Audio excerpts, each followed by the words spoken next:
Never ever sell furniture inside of your dropshipping store, or more specifically your high ticket dropshipping store, if you don't want to deal with this. My name is Trevor Zheng, and this is my mission to help 100 people build a profitable and lifestyle high ticket e-commerce business. I make these videos because I generally want to help people actually succeed with their first online business. And if it's not your first online business, that's completely fine, because I personally failed over 5 businesses until I stumbled across high ticket e-commerce that ultimately helped change my life. And inside of this video, I'll be going over exactly why you should not sell furniture. And if you are going to sell furniture, please proceed with precaution, even if you want to deal with all the headaches that come with selling furniture. Number one thing that I'm going to tell you, first of all, I have a furniture based e-commerce store. So this is literally data from my high ticket e-commerce store. If you don't want to deal with these mistakes, or not mistakes, but more like the industry things and like quirks that you will have to deal with if you sell furniture. So first of all, let's jump into number one. Number one is going to be damages. Damages are insanely high for furniture. So if you look at something like a couch, how couches are manufactured and actually stored before they get shipped to the customer is like exactly what they look like. They store the couch in a pallet and they ship it to the customer. A lot of times the little legs at the very bottom, they get damaged, or the back of it, they get scratched, and that is just couches. Couch is just one piece of furniture, or one type of furniture that you can sell. There are sectional sofas or sectional couches, cloud couches, smart couches, a ton of different couches that ultimately, if they have the legs or like how the furniture is designed, is really prone to a lot of damages. So I personally experienced 1 in 10 damages for large furniture shipments. Smaller furniture, I don't get too many damages, but like large shipments, like couches, anything that could take up an entire bedroom, usually I would classify that as large furniture. If you think of chairs also, like the little legs at the very bottom, or just the 4 chairs, let's just look at luxury chairs.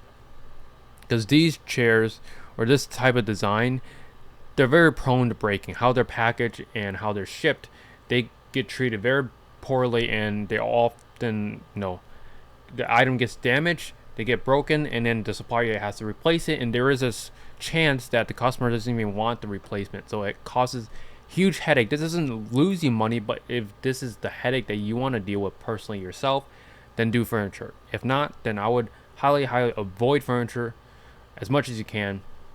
But due to poor packaging, items being fragile, and carriers being awful, there's a lot of things that go wrong with shipping furniture. Poor packaging, how the couch is actually packaged inside the pallet and being shipped to the customer.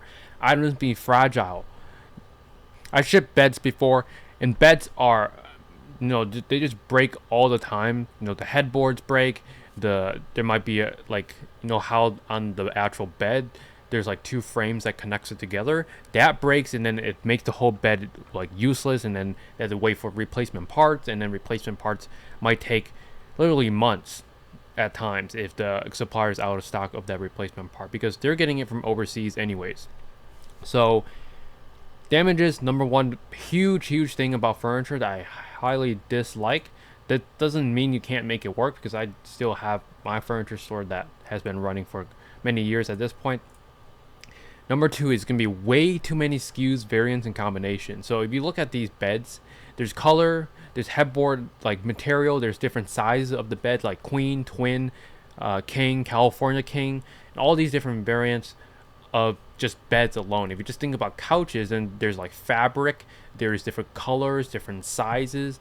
So there's way too many SKUs, variants, and combinations that it makes it awful. Like, if one of the worst ones I really hate is bathroom vanities. That's because there's so many types of variants. Like, you have sink size, you have the countertop material, you have double sink versus single sink, you have like sink material, or the faucet material, and then you have the vanity size, vanity color.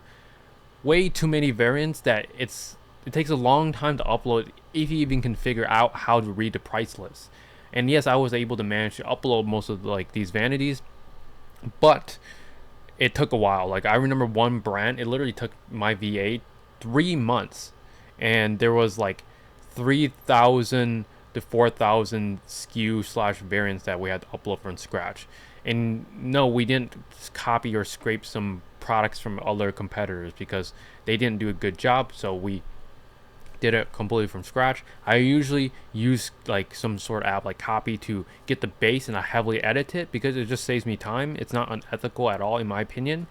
But you know, I don't just literally copy and just run the ads. That's just like you're just setting yourself up for failure at that point. So suppliers are not specialized most of the times. Like furniture suppliers, they're not.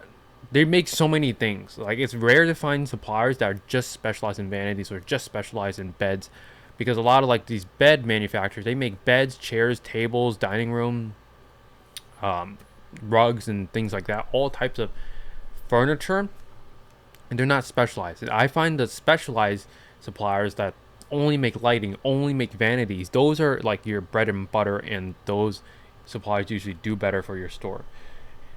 Speaking of SKUs, there's way too many SKUs per supplier a lot of times, and the suppliers that have a few SKUs, it makes advertising easy, and also those suppliers are usually the ones that perform the best because customers don't have to sort through thousands of variants and combinations just to find what they're looking for. So way too many SKUs, variants, and combinations, that's also one thing I hate about furniture. Next up, we have constant discontinuing new SKUs and introducing new SKUs. So, if you look at bathroom vanities, like a lot of these brands, what they do is they come out with new lines of bathroom vanities like every 3 to 6 months. And old ones get discontinued all the time. And depending on the supplier, I have one supplier that literally discontinues products daily. It's literally a headache to, have to deal with this item is out of stock. But what if I had a lead for that item? It makes advertising awful. So usually with those suppliers, I will bid very, very little on those, and usually I've still come up on top for those suppliers. But those are not really scalable suppliers, because what if you have a quote unquote winning product or just like a bestseller and it gets discontinued by your supplier? That's very rare to happen, but I had it happen where I sold something 2 or 3 times. Maybe it was just like a bestseller from my store, not from the supplier, but the supplier discontinued the item. Well, boom, I can't sell that product anymore. That's not every single furniture supplier, but there's a good portion of those, like I would say 20% of those, that constantly discontinues and adds new SKUs, and it makes the catalog a mess to manage. Also, with furniture, having to constantly refresh your catalog with new products, like I said, deleting, removing old products because they're discontinued. You don't want to waste your advertising dollars or traffic going to those, and pair that up with way too many suppliers inside the furniture niche.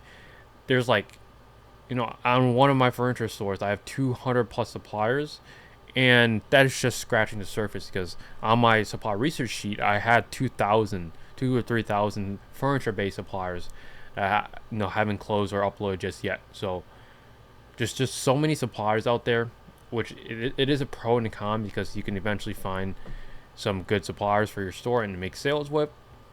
But I would rather go into an industry where there's not so many variants, tons of damages, SKUs, combinations, and constant issues that prevent me from scaling. So that's the real issue with furniture. I don't think anyone with experience will tell you this, that don't enter the furniture industry. They'll just tell you, hey, just do furniture anyways. But I wish when I first started, the mentor that I started 3-4 years ago should have just told me, don't start furniture. It has all this, and it would save me 3 to 4 years of all these mistakes. But you, luckily, watching the video, can take advantage of that, because if you haven't started your journey, then hopefully this video was uploaded in time so you don't start a furniture themed store. A lot of times people start like a broad furniture store, just selling all types of furniture. That's even worse. You want to be central